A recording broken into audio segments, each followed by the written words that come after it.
Hello, last time I did an audiobook. This time we're doing the commentary. I'm going to describe why everything's there because, in case you're real curious, this is going to help you get more in the franchise if you are. I noticed some mistakes I made when I was editing it. I forgot to edit one thing, now I thought about it, but that'll be fixed on the official version. I'll get to that when it is there. I'll describe everything that goes into this, yada yada yada, why I'm doing this. This is the first book. At the right when I'm recording this, I created this book 2 months ago. However, Super Oreo is not that recent. It's actually something I created when I was a kid, all the way back in 2008. Yeah, what it was when I was a kid, I was told that I should make a comic for my grandma or something like that. I forget how exactly it went down. I was not the only one supposed to do this. We're supposed to have some craft. We're supposed to send my grandma lives. Well, my grandma lives out of state, so yeah, I don't know. I just made a comic going. I don't know how I came up with the idea, but I thought it'd be a cool idea if it was like I just got my dog Oreo at the time, and yeah, he's still around, which says how old he is. Is that I was like, yeah, he should be a main character. So I created Super Oreo and Super Elvis. Yeah, the original book title is Super Oreo and Super Elvis. I think I have a reading of it somewhere. Actually, I don't. I'll get to that later. Yeah, I wrote this story. My original title was not that. It was Super Oreo and Super Guinness. Like, why the hell is it called Super Oreo and Super Guinness? When I first created this character over here named Elvis, his name was originally Super Guinness. The original cover was like absolutely shit. I didn't even match it. I don't know why. Cause I figured out how to draw the characters like halfway through drawing that first book, so the rest of it looks like absolute garbage. If I remember correctly, I don't have it right now, so I can't tell you. But yeah, I had this neighbor, still do, and they have a dog. His name was Guinness after a beer. Yeah, the original name was not Guinness, but the dad decided to name it Guinness because why? Okay, I mean, sorry, but why the fuck would you name your dog after alcohol? That's just dumb to me, but whatever. That's what they named it. I think my parents maybe changed it because it's like, cause I don't think they're like, you're really gonna name it dumb. This I guess it's a bad name. I guess it's kind of. I mean, Super Guinness. Let me go on. I mean, I did eventually put the character in because I kind of want to do that because I thought they were for Oreo and their dog was friends, but they really weren't. Oreo sticks to himself. Where's my friend? I love my dog, by the way. If you couldn't tell. So I changed it to my cousin's dog, who's a dachshund, who doesn't really look anything like that, but I changed the name and it stuck. It's always ever since then. I always found that interesting. Anyway, so yeah, the costumes. I have no idea on the costume. I have a feeling it came from Pajama Sam because it looks eerily similar. I mean, especially Oreo's costume, which I think I might have missed. I think I was trying to emulate that as a kid, but instead of being blue, it's purple, so yeah, it stands out. I like the costume. It's simple, but it works. If you go read the series, you do know that some of the characters that Elvis and Fluffy and later Buddy also have the same costume, but they don't later on for reasons to get into when I get there. I'm still on the cover. This cover is a recreation of the original cover. I can't really show you what the original cover it looks like because I don't have the original book. At one point, I lost it. I did not throw it out. There was only one book I ever threw out. My brother used to throw out their comics all the time, but I never did. I only threw out one comic because it was absolute garbage. But yeah, other than that, I don't know. I have a hunch where it is, but until I confirm it's not in that not where I think it is. I can't. And where I think it is, I think it's actually at my, believe it or not, the grandma's house I was supposed to go to originally. Yeah, so I had to, if ever next time I go there, I need to check if it's there or not. Anyway, that's all the way out of state, so, it's kind of hard to get there. And I couldn't do that for a while because my car was a piece of junk. But I think next year I'll probably go visit her again, so we'll see if I can see what the book's like, if the book's there or not. Yeah, the cover had like these. I wanted to recreate the cover of the original book because I did not forget it. In fact, I actually have the back of the second book, I believe, where it shows what is it? I like to advertise my other stuff, like a typical kid did. So to have like, oh, read the other books, like, coming soon. I thought that was cool as shit. I love doing stuff like that. Like advertising and having the all chronicalized, but by my own bad handwriting. I mean, I'm sorry to get a drink there. But I used to, this book I still have it. I used to read as a kid. It was called Marvel Chronicles. It would go over the history of Marvel, and I loved that crap like that. And I thought this book was great as a kid. I thought it was well already known, but it really isn't. It's more well known now. Even then, it doesn't get as much views as I would like. At one point, one of the books got gave me a lot of page views, and then every other book I uploaded since, I have improved quality. I think nothing's happening. I'm kind of confused why. So I'm hoping by making these videos, I can get more awareness, because I would like to make this book series a full-time thing. Anyway, we're still not getting the comic, but another thing I want to talk about. Yeah, when I'm making this cover, I was trying to recreate the original cover. I said that. What the fuck? What was I gonna say? Yeah, I was gonna say this, but since I thought of it, I'm gonna show you some out of here right now. If you look at that's not the original cover. This is actually the original cover of this book. Yeah, if you were on Webtoons, this is the issue. This is how you read it. When I first created this in June 9th, I created it like this. Why did I do this? Well, at the time, I wasn't sure how easy it would be to digitally colorize until I figured out recently that it was pretty easy. Because I don't draw. I can, but it's not easy and takes time consuming for me to do anything digitally. To be honest, I know I can, but the way I want to draw stuff and for me to be fun, I need to do it on paper. And I can, but so I couldn't figure out how I wanted to do it until on book 5 when I was really determined, like, I really want to do some of this series. I like it, but I need that one step above. And that's when I decided to do that. And the previous books were not looking too good anymore. And unfortunately, the 7th book, which I created in 2020, was the year prior. It also didn't hold up as well, obviously, because it wasn't the same thing. So this is what the original book looked like. It was hand drawn. And how I would do it is I'd get a page layout, idea what I want. I'd add like little circles where heads would be there, so I could tell where I was going to draw, or like and a lot of stuff. I'd write some words and stuff like that. There's less detail too. It's not just because hand drawn, but like in the original cover, you'll see like more stuff going on and some changes I made to make stuff be more coherent. Because with this, I can't edit it if I want to. Go back. I guess that's not a good idea to go back. But right now, like when I'm trying to make it the best it can right now, so people will actually want to read it. This is just it's more appealing. This new look. So that's why when I create the comic, in case you're wondering, what I do is I see there's the panels. I figure out where the panels are gonna be.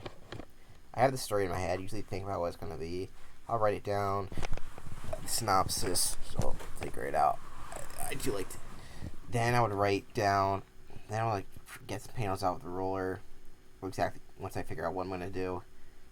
I'll write some dialogue on up there. Figure out how big that balloon's going to be. And then I draw the outlines. Once I get the all the pages, I like to have 6 pages plus 1 for you count the cover, so it'll be 7 in total. I think I just have the best for me, at least. That's my average issue size. I'm not doing full long issues. I'm just doing little short issues, but you get more bang for your buck. If I do monthly, I might do like the traditional monthly and have longer issues, but we'll see. This works better for me this way. So then what I do is I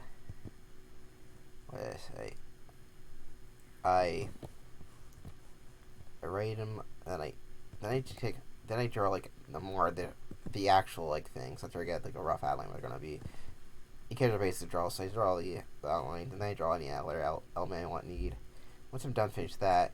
Back in the day, I would color, but of course like this. But today then I go to my scanner, which I would do last, and I would scan them and put them into my computer. My printer doesn't really work. It scans though, so that's the only thing it is for. So it works for my computer, my stuff. I'm just kind of annoying it doesn't print shit out. I have a horrible printer. but it's able to scan the images. So I scan a computer, I take it to my photo editor, which is actually right here. Here is actually a page of a newer book. So here's a what I use GIMP. One day I'll show you how I do it. When I had two Super Oreos. I'm not sure one of these are older than the other one. You don't have the correct edits.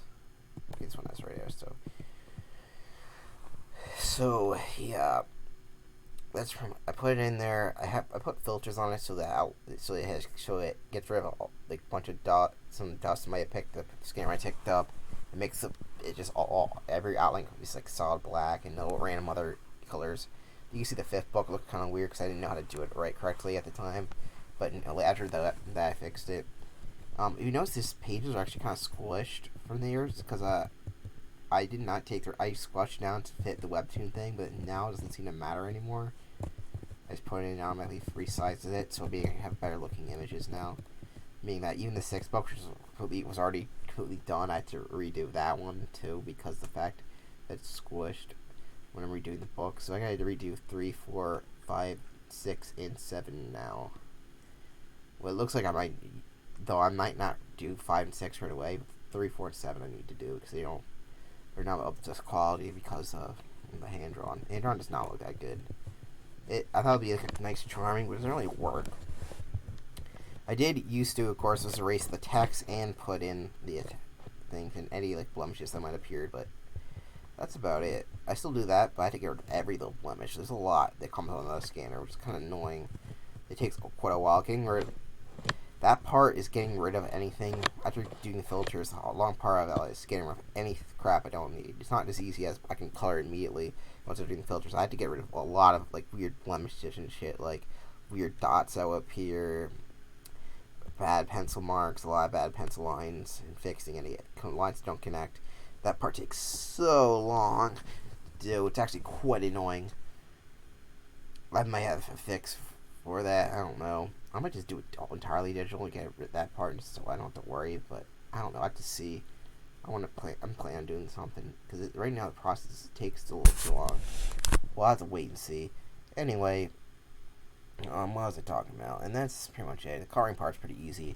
The cool thing what I can do with this is I can do like these pretty basically look kind of cool gradients.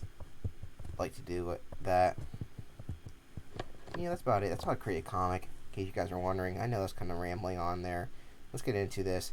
So yeah, this cover is originally a recreation of the first book, and for the first 7 books you see here, they are going to be pseudo remakes / of the original issues they're based off of.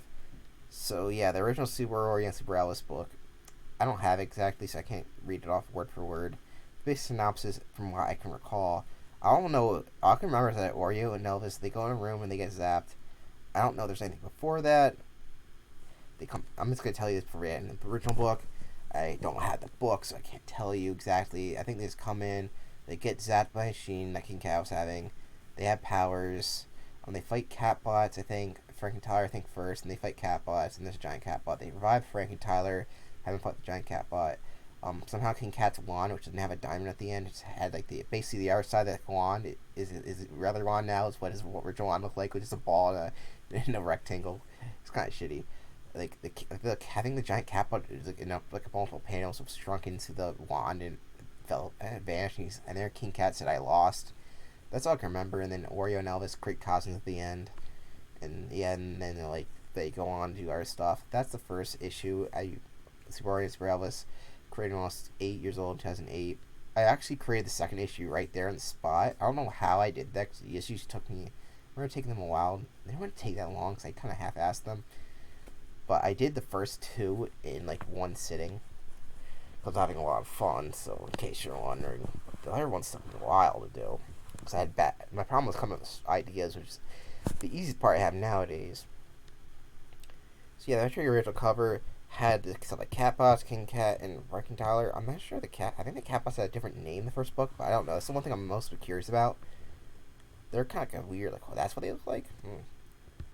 So yeah, because of redesigns, I decided to redesign some characters. The Catbots were redesigned in Super Oreo 7.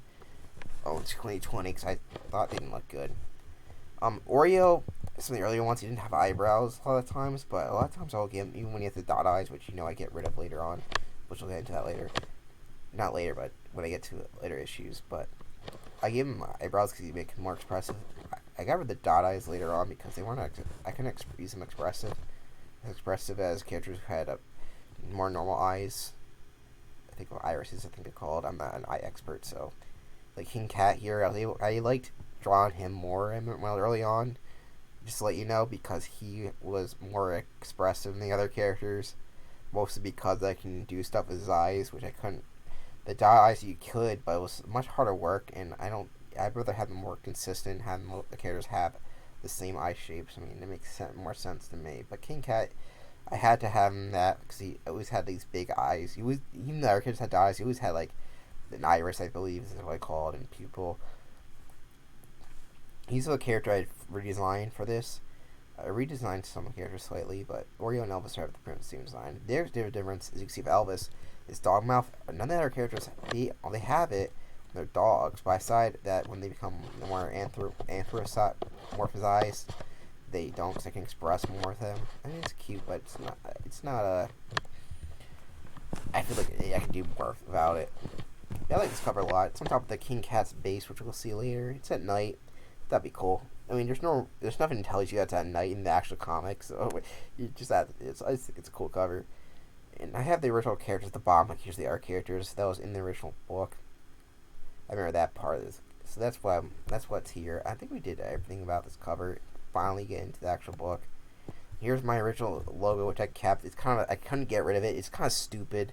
I know it looks kind of dumb. Kyle books, but it's just a staple, so that's why I kept it. I couldn't get rid of it. Multiple times I tried. Two of the books don't have the Kyle book seal because I didn't like the Kyle. I just it's kind of stupid. It's like a seal of crap, but it's kind of part of me. I mean, it has my name in it. I'm not an egotist, but I was lazy as a kid, so I thought the only thing I think was Kyle books, so that's what it is. And it says Kyle book there, but it just looks better. It's more symmetrical. But I say Kyle books, it's something just Kyle book. I don't know. Who cares? Yeah, this is Super Oreo 1. This is actually, before I get into the last thing I say, this is actually the third comic I made in 2021, believe it or not. I mean, I of course made a bunch. But yeah, before this, I was doing Kyle Strawberry remasters, and I decided, let's redo Brian's Watermelon to fill in some of the gaps. And I decided to remake those books, because they didn't exist anymore, and I don't remember what those were like either. So when I was doing those two books, Brian's Watermelon 1 and 2 remakes, I was like, I tied them into Super Oreo franchise. Not that it doesn't really matter that much. There are little hints there and there, and some cameos if you look in the background. But other than that, yeah, it is connected to. I decided to connect those two franchises. Kyle's Strawberry's really fucking weird though, so I don't know. At one point they might have a crossover. Who knows? And that's how I kind of got into this. I was like, I should do Super Oreo. That's more important to me. Yeah. So I really wanted a backstory for these characters, but since they're dogs, I didn't want them to talk until their part of their transformation was them talking. And yeah, one of the things I wanted to do was have Fluffy be introduced earlier, because Fluffy's going to be a major character. I just kept it the same, though. I didn't have her in the factory because I didn't really need her there, to keep the original vibe of the original book, although she is a major player when it comes later on.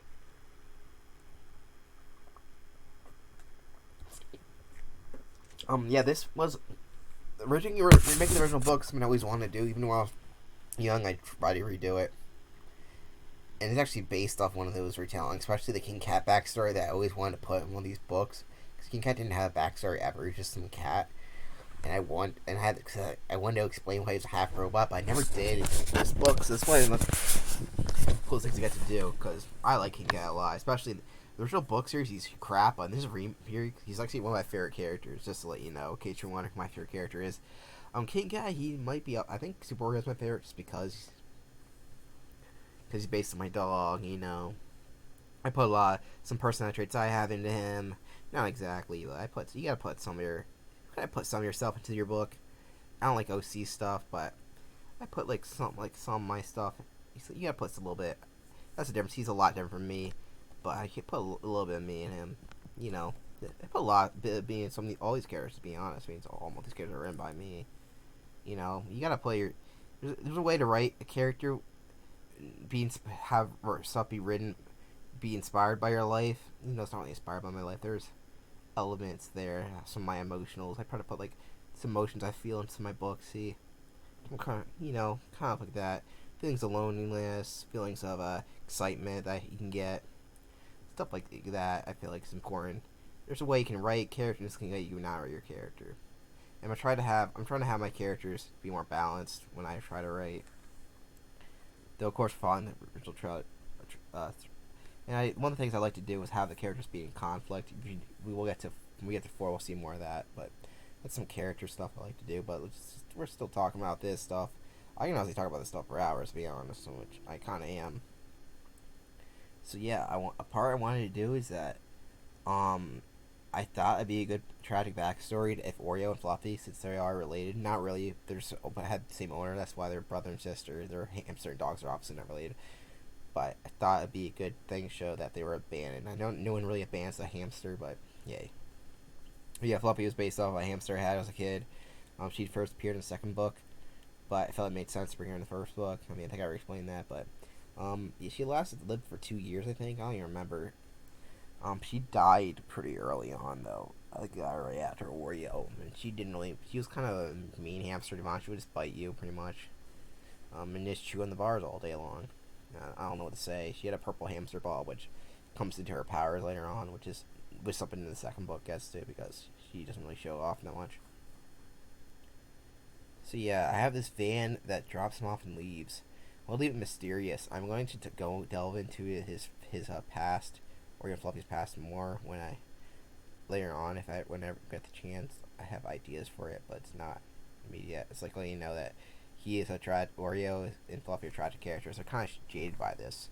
Oreo has this has this thing he tries to like overcome, and Fluffy's kind of he's kind of sarcastic about it. Like she's kind of like you can tell. So both of them are they're not too happy about being abandoned, even after they come transform and meet new friends.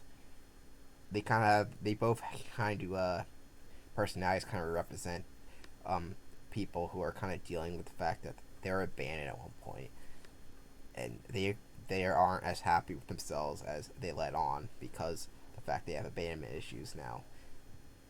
More Oreo than Fluffy. The Fluffy becomes pretty jaded after the whole experience. I thought it was a good idea. Whereas Elvis, in this continuity, he's always lived on the street.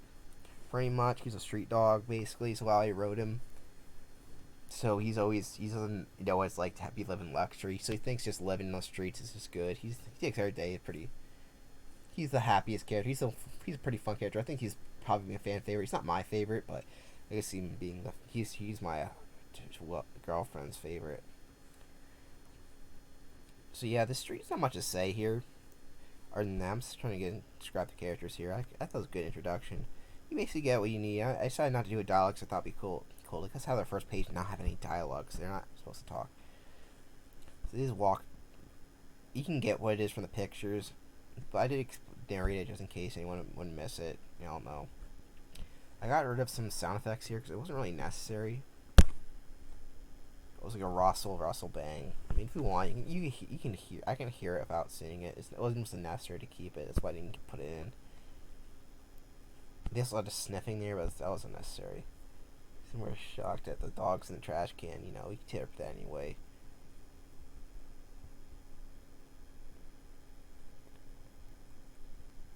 Sometimes I write I don't know if people would get on what I'm trying to do at certain things like this some times past here from here to here. I'm trying to get the one thing in the book here, see they become friends. It's kind of basic, they're living on the street together, they become friends because that Elvis kind shares. Pretty basic, but I might explain this in a later book. I have no idea, but I just needed them to get in the factory. I thought it'd be fun. They're hungry, obviously. They're on the streets. They want to look for me. I thought it was a cool way.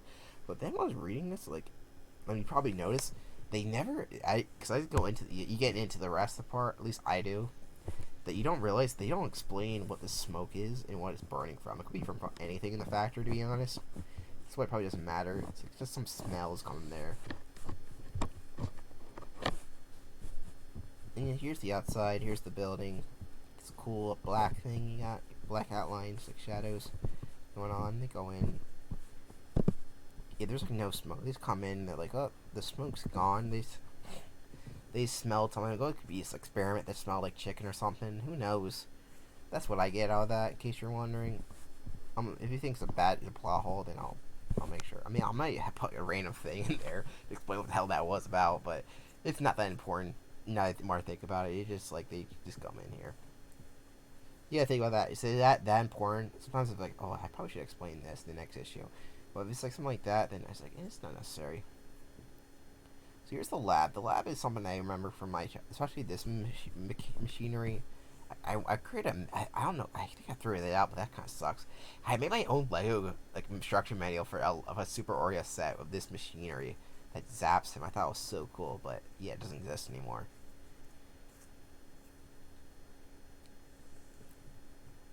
This lab is kind of fun to correct, but yeah, it's kind of have a basic 2 colors for the walls and floor.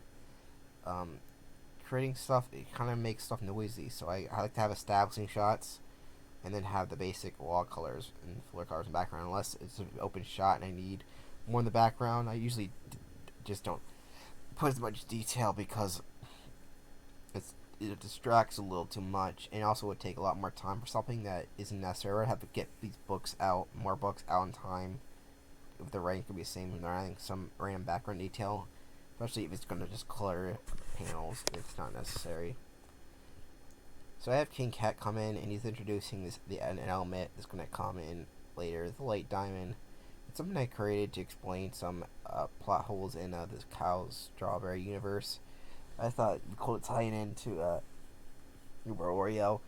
The light diamond does what the hell it wants, basically. It's some weird entity thing. It's very chaotic. It's the light diamond actually was from not a story I wrote. I wrote stories with my brothers, and we had some connected universe, like the Cow Strawberry universe. And there's like the story my brother read about it had a Chaos Emerald in it. I have no idea why he's a Chaos Emerald. I was the one that was obsessed with Sonic, so I have no idea. But yeah, he had a Chaos Emerald. I thought that'd be fun.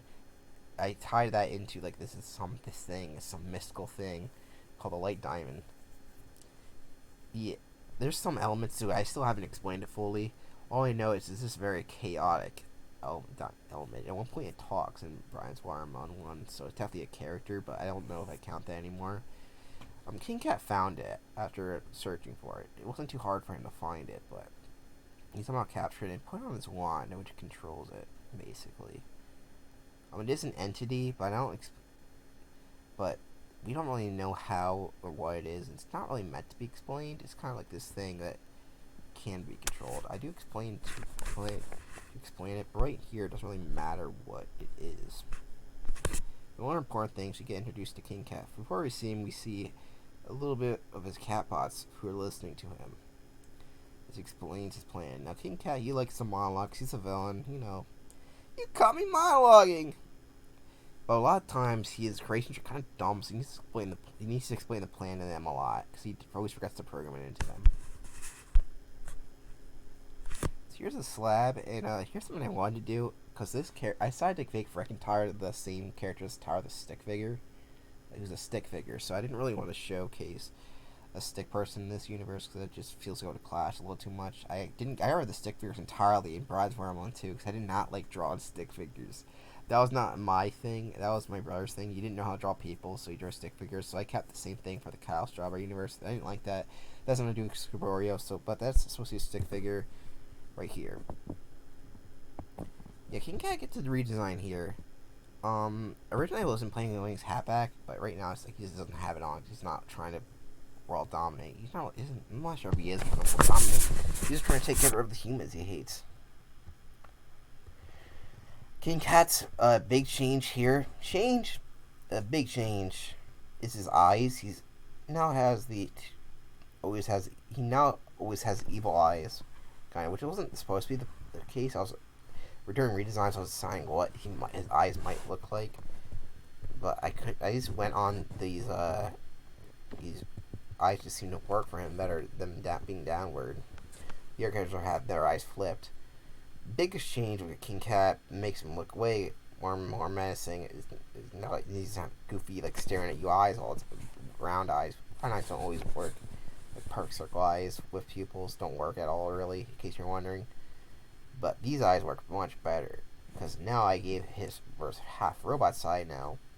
Back in the day didn't have much detail. Is now has a red, black with red pupil, which makes him look way more menacing and kind of like half of him is like it represents his like how far he's gone too. Like he was a cat, but now he's like overtaken by the side that the humans programmed into him, which they were supposed to, which is I don't know what they're experimenting on him for.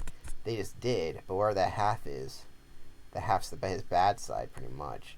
He was like I said, he was just a cat, and now because he was experimenting so much, now he knows nothing but pain and suffering, and that's half of his body.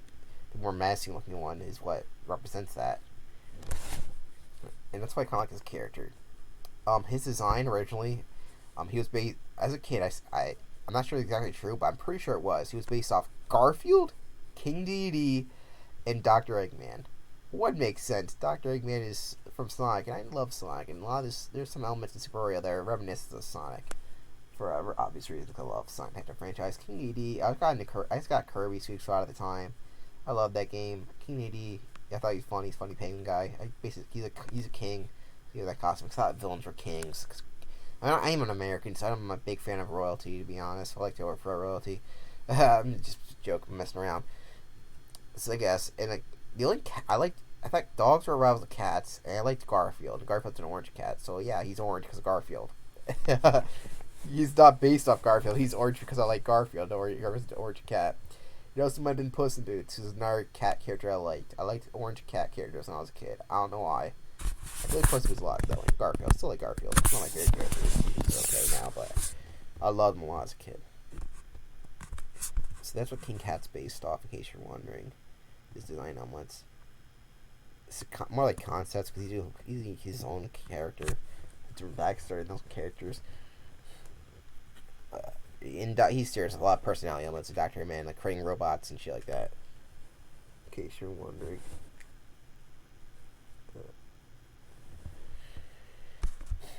So yeah, we get the catbots. They're kind of dumb. I always liked the catbots, but I didn't bring them. I was mad I didn't bring them back. Having these generic enemies like those should be King Cats. Those I didn't bring them back that much either because of how the comic was written.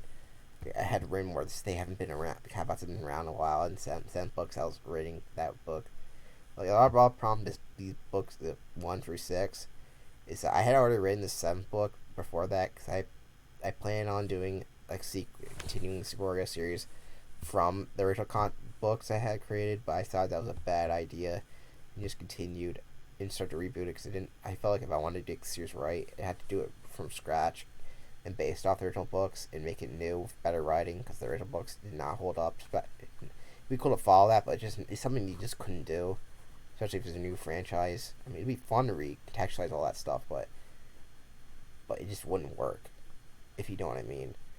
So yeah, this is a. So instead, I just created this new continuity. But the problem is that the 7 books based off the other books. I had to follow what that book said, which means I can't use catbots until after 7. And by then, I had other plot lines I wanted to do, and just like catbots are just fun goons. They're like Goombas and Motobugs. The basic enemy. The guys to fight. King Cat's backstory. It's a basic backstory, but it's an effective one. It makes your villain more tragic. It makes the character more interesting. Like maybe this guy's right. Maybe humans are bad. I mean, we're humans, but humans are kind of bad. I mean, come on, guys. We do global warming. I mean, what else do you say? So yeah, King Cat. I want him. He's a smart guy, though he can be a little naive at the same time. If that makes any sense. He builds a machine, and he underestimates its power, I should say. When it fires a machine, it affects the world. I couldn't affect this effectively how I wanted to do this. I need more panels for it, I guess, and that's what a lot of problems I run into. We'll do it in less panels, and then realize, this didn't convey correctly. It's better here than it was originally done. It originally had weird. The building shakes a little bit. It just wasn't really. But I need to make sure this is an earth-shattering event that happened here. This light diamond machine. I really should have shown him break up more, but that's just a problem with this issue. He puts it in, it flips the lever, and it really just shocks Oreo and Elvis by accident in the original book, but here it just shakes the whole world up and affects multiple different animals who become anthropomorphized and gives some of them powers. I haven't really gone into that in the book, but one of the ideas is that not every animal is affected by it. Only like a lot of them are, but not all of them are. So yeah, there's a lot of random animal guys who are just walking around now got powers and shit, and they had because I need a excuse for how some of these other characters had powers and stuff like that. Because it does, I might have I wonder my plan reboots I think had a explanation for how other characters had got affected, but yeah, I wanted a world like Sonic where there's multiple there's like humans and animals kind of walking around, but in this world there's like all the animals are previously were just normal animals before they got transformed. If that makes any sense. At least some of them have powers, not all of them have powers. You know, it might seem like all of them have powers. It just affected everyone differently. This is the, but yeah, it affected everyone in the world. So I was trying to explain. It broke up the building a little bit. It gets knocked out. So do Oreo and Elvis who are there. And oh, I forgot one of the mistakes is there. It's kind of sometimes you gotta write down your mistakes. So this happens sometimes with recoloring. You see, when you get like color, and you can make him miss something like this, which is something you won't see when you check Webtoon. But yeah, that happens. You'll forget to do stuff. So yeah, this is how they get to talk. This is also how we introduce their names. They know their names because they communicate for the dog language, which is sniffing each other's butts. But yeah, that's. I mean, it's maybe you think it's stupid, but whatever. They just know each other's names. This is a cool way to test out their powers. Something I wish I would have done if I didn't base it off the books is I would have had them learn their powers more. They really don't, and that's a problem I have. I should not have done. I should have made these issues longer, or I should have not done the.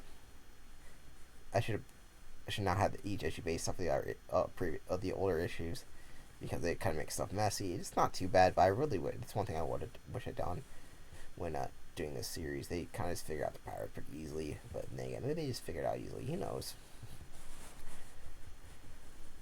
I have the catbots. Cool thing I had, the original designs, they had like these really shitty looking guns, which look horrible. So now they're like hands can transform these little arm cannons. Like I guess like a Mega Man.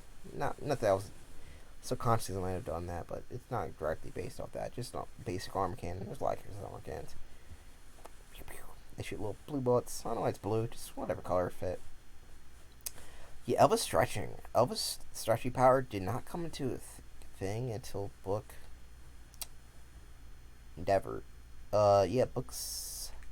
There's been some things in artwork, but comes to stuff. It was going to be introduced in book 7. At one point when we were reading books, I realized that Elvis had no powers, none whatsoever. He barked at one point, but that's about it. That was in the 3rd book. He just fought normally. It wasn't. I did not. I gave him a power. I was too busy giving Oreo about powers, which Oreo's powers are flight and electric manipulation. Basically, he's super strong too. And yeah, just like that. He's cool. Elvis stretches. I thought it fit his character pretty well. He's fun to draw that way. He matches his goofy personality pretty well. He seemed to do cool stuff. And as my first comment said, he's a wiggly boy. Don't know what that means, but he's a wiggly boy. But yeah, this is the first book to really feature it. I guess this original, the 7th book I made is the first one to have it, but where you actually can see him use his stretchy powers is this series. The original book series does not really have it because I did not write his power. I could give him an actual power other than this bark he had at one point. He only uses it once. The reason you don't see Elvis using my powers because I have so many characters back then. I was just like, it wasn't necessary to give all the powers. You can just do random stuff like biting. So yeah, Oreo's electric powers could look like a generic Thunderbolt icon, or it could look like actual electricity, depending on what it requires. The lightning stuff is always cool. Electricity is always fun to draw in these comics. Oreo don't have some favorite power. I like the electricity. I'll admit to it. I don't really got much to say here. They just do some generic fighting. Oreo falls to the ground. They kind of discover their powers here. The Catbots are kind of weak, though. They kind of work like butter. You know, that's why you don't see them that often, I guess. They kind of suck ass. They're just meant to do typical goon stuff. Yeah, they crack and they break apart. They're kind of weird looking, I guess. I don't know what they're based off. There's random robots that have the little black screen for faces. They have cat ears too. You know. This part, they try to leave. I try to make Oreo more heroic. Elvis is a little cowardly, you know. He's like a little Lawinita. Oreo's Mario. Oreo's like, he's like, we need to stop him, I guess. He got some. I realized, like, I'm like, he doesn't seem like that bad guy. I guess he tried to attack them, but he's like, Oreo's like, we should stop him because he's probably gonna do something bad. But yeah, I guess gonna write some there. So here's when Frankenstein finally rises from slab. Yes, it's alive. Yeah, I had to reference that. The original Frankenstein movie. The 1931 movie, not the 1919 movie. Is it 1919? I don't even remember. Is it 1918? I don't even remember. I don't know. See, here's Frankentyler. He has a redesign too. Can you guess what I had to change? I gave him a nose. That's about it. Until I gave him the eyes that I gave our character. That's the only thing he was changed at this point. He just got a nose. And it was close up. Grabbing them had to change it to actually give him fingers rather than the little rounded end to give every character. It's basic, and some of these pictures get really small. It's just not necessary to draw fingers, especially sorry animals. I think the rounded edges look cute. Like Wind Waker has that style, you know, stubby, little stubs. I think it works, but for this I had to have him grab Oreo and Elvis. There, he had chains on. And yeah, there's Frankentyler. His character is connected to the Tyler the Stick Figure character, who has a really ridiculous backstory. Go to my wiki to figure out that. I'm not going to explain it here because the video's already going to be long enough as it is, you know. So if he roars, this is the part I had the most difficulty with. I had to get through this really. I was like, oh. At the time, I was trying to figure out what I was going to do here, and I missed a panel. I was writing this as a mess up I did. For it goes from, it's like he's okay. It goes to okay, let's fight. Okay, so they get thrown to the ground. He's supposed to be a threat, but he's really not. Frankentyler is weak to electricity. It's like a Frankenstein thing where he likes his voltage. It's messed up. What happened here, I guess. So it's not a bad idea, but this could have been executed better if I had more panels. If I could have an extension. The extend part would definitely be in this part with Frankentyler. This is the part that would be extended. Or it'd be like, yeah, let's figure out a way to fight him. But here I just wanted to, because this took me a long time to make, figuring out what I was going to do. I wanted to get this out done so I can go have have a bunch, then it's just a little weird. So he goes from, are you okay, to, I'll obstruct him. There should be a panel in between there, and I feel like I've been fighting Frankentyler a bit more. So the idea is cool. Elvis stretches around Frankentyler's legs, and Frankentyler's kind of grabbing him, and Oreo's like, okay, ready, aim. Now, before I get into this, I realized I just introduced Frankentyler, but I didn't explain what the fuck Frankentyler is. Why is he called Frankentyler? Why is it Frankenstein's monster? Well, you can't use Frankenstein's monster in anything pretty much. Not the universal design, but it's just a weird kit design. I like the design. It's got X's on his earlobes, and it's kind of unique design. He's got the green. He's kind of I like the design. Where did the tire come from? We don't know. I have a brother named Tyler, and he know him at the time for some reason. It's like, I'm making him a monster. But I was like, at the same time, I thought that's a dick move, so I changed it. So he's not a bad guy anymore. And so that's his character name.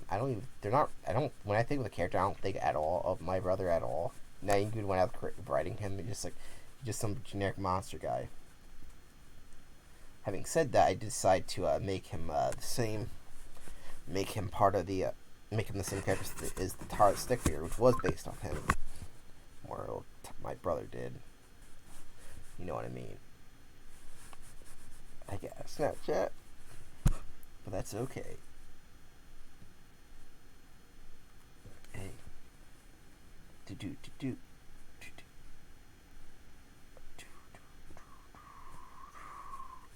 Okay, I got that done. Are you okay? Yes. I'll distract him. Yeah, they feed him. But the idea here is he gets zapped. I guess it didn't. There's some elements here that could have been need to be retold. And I forgot to add lines there, of course. Lines here from the intro. He got. So you kind of reprogram him.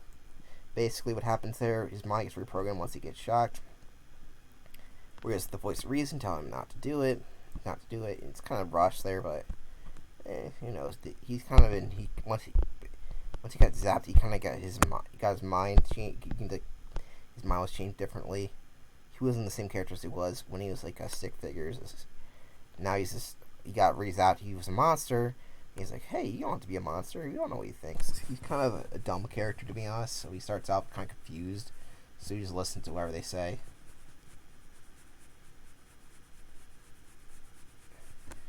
They wave goodbye. And yeah, at the end of that, King Cat's knocked out. We don't know what's going to happen to him. He gulps. I mostly said a lot of stuff I had to say. Came into this stuff. Oh, the only thing interesting, I was watching the first season of Cobra Kai when I was drawing this. Not the remaster, that came later. The remaster came in the beginning of this month. Yeah, so then, in case you're wondering. Now Oreo and Elvis are talking about what happened here. They're back on the street. They find Fluffy.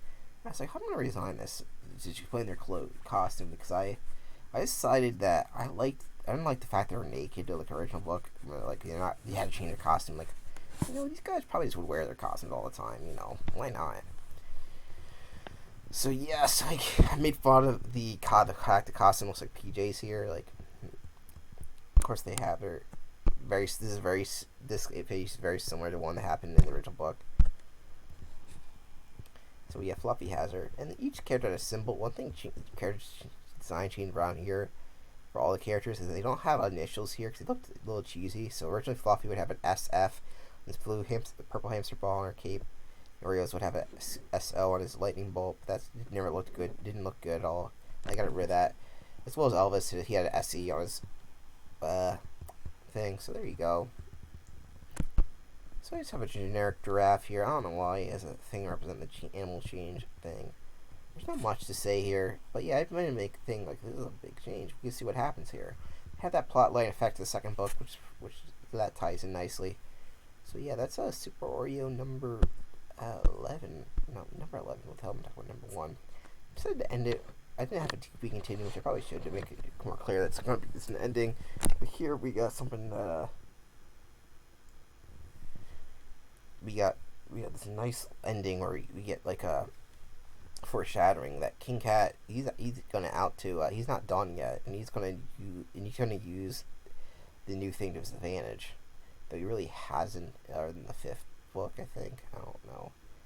I'm trying to figure out what he's doing. There's so many other plot lines I got in my head that it's like I need to focus on one.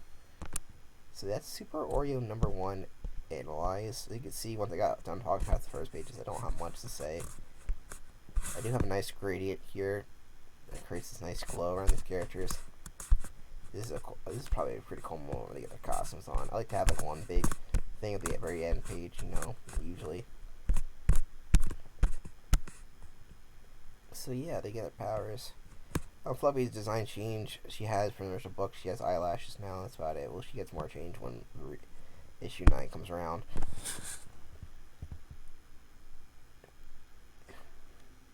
So yeah, King Cat's out to cause more trouble. He has that wand that caused all that trouble, and he's going to cause more trouble for the rest of the pets. We'll figure out what happens in issue number 2. But thank you for watching. If you got this far, please go to my Webtoons to read more Super Oreo. And if you're generous, you go to my Patreon and help me make more Super Oreo comics. All I need is $1 from one person, really. Like literally, if I get like a donation, like I'll keep doing Super Oreo comics. If I don't make a single penny off them, I'm gonna slow down. more donations I get, the more Super Oreo books I'll make. Once September it hits, there'll be less books.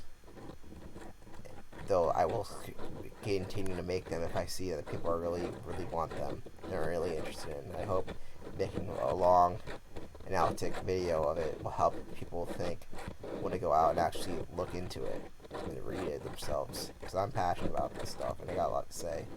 So thank you for watching, and join me next time for Super Oreo number 2 at the library. Thank you.